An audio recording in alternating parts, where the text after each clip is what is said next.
شاہ روم ہرقل نے ان کے پاس قریش کے قافلے میں ایک آدمی بلانے کو بھیجا، اور اس وقت یہ لوگ تجارت کے لیے ملک شام گئے ہوئے تھے، اور یہ وہ زمانہ تھا جب رسول اللہ صلی اللہ علیہ وسلم نے قریش اور ابو سفیان سے ایک وقتی عہد کیا ہوا تھا۔ جب ابو سفیان اور دوسرے لوگ ہرقل کے پاس ایلیا پہنچے، جہاں ہرقل نے دوبارہ طلب کیا تھا، اس کے گرد روم کے بڑے بڑے لوگ، علماء، وزراء، امراء بیٹھے ہوئے تھے۔ ہرقل نے ان کو اور اپنے ترجمان کو بلوایا، پھر ان سے پوچھا کہ تم میں سے کون شخص مدعی رسالت کا زیادہ قریبی عزیز ہے؟ ابو سفیان کہتے ہیں کہ میں بول اٹھا کہ میں اس کا سب سے زیادہ قریبی رشتہ دار ہوں۔ یہ سن کر ہرقل بادشاہ روم نے حکم دیا کہ اس کو، ابو سفیان کو، میرے قریب لا کر بٹھاؤ اور اس کے ساتھیوں کو اس کے پیٹھ کے پیچھے بٹھا دو۔ پھر اپنے ترجمان سے کہا کہ ان لوگوں سے کہہ دو کہ میں ابو سفیان سے اس شخص کے یعنی محمد صلی اللہ علیہ وسلم کے حالات پوچھتا ہوں۔ اگر یہ مجھ سے کسی بات میں جھوٹ بول دے تو تم اس کا جھوٹ ظاہر کر دینا۔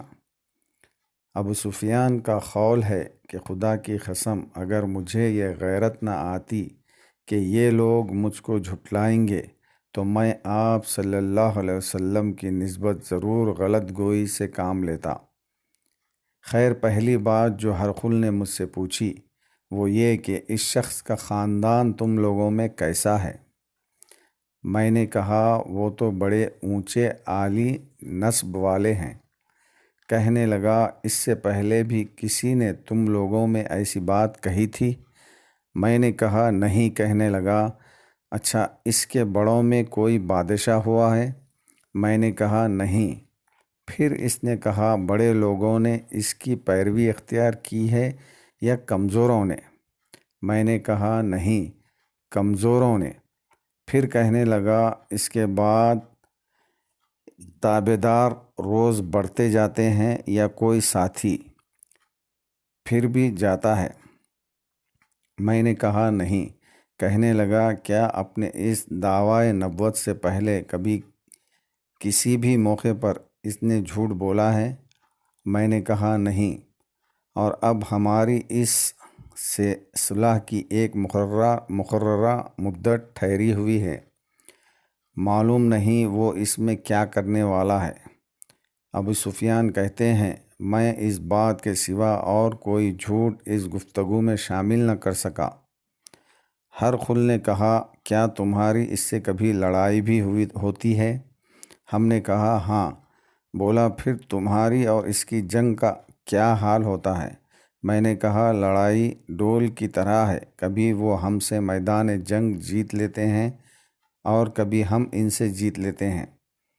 ہرقل نے پوچھا، وہ تمہیں کس بات کا حکم دیتا ہے؟ میں نے کہا، وہ کہتا ہے کہ صرف ایک اللہ ہی کی عبادت کرو، اس کا کسی کو شریک نہ بناؤ، اور اپنے باپ دادا کی شرک کی باتیں چھوڑ دو، اور ہمیں نماز پڑھنے، سچ بولنے، پرہیزگاری اور صلہ رحمی کا حکم دیتا ہے۔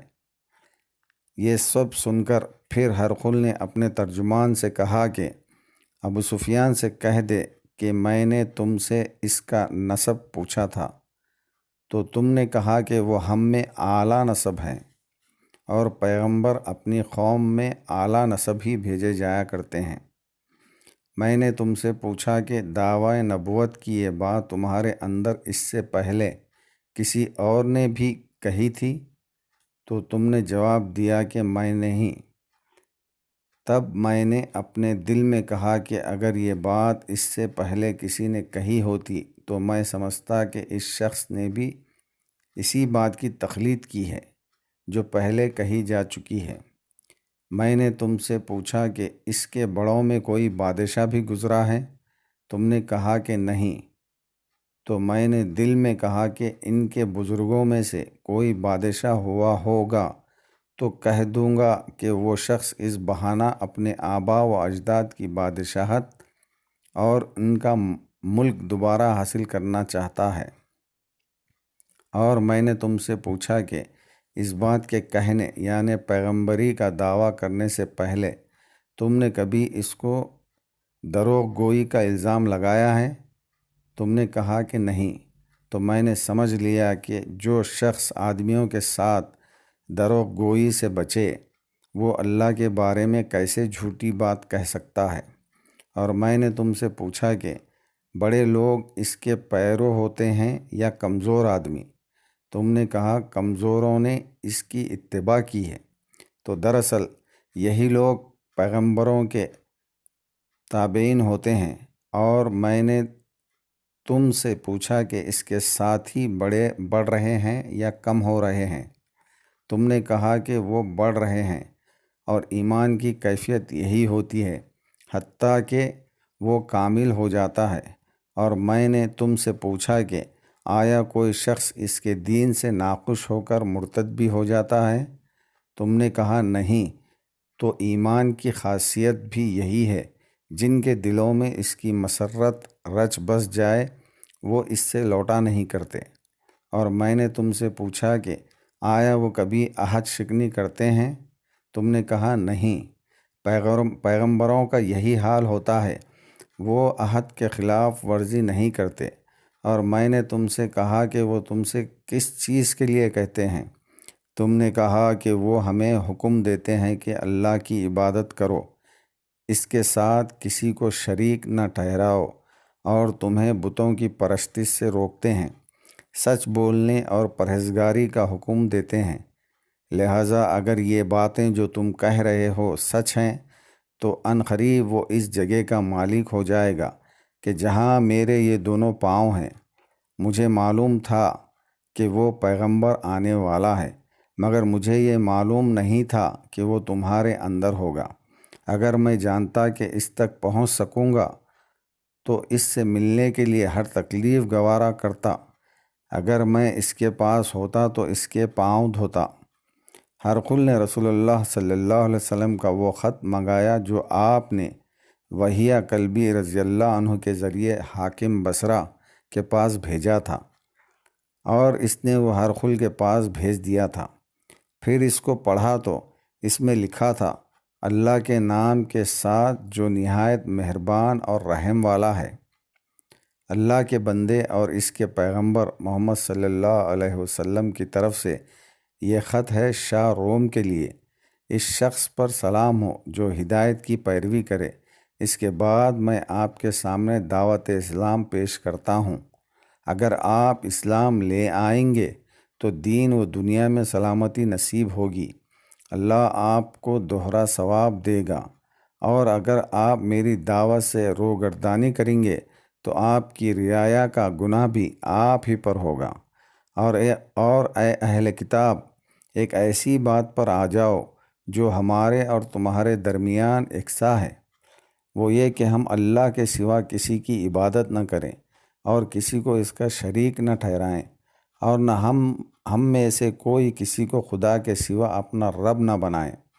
پھر اگر وہ اہل کتاب اس بات سے منہ پھیر لیں تو مسلمانوں تم ان سے کہہ دو کہ تم مانو یا نہ مانو، ہم تو ایک خدا کے اطاعت گزار ہیں۔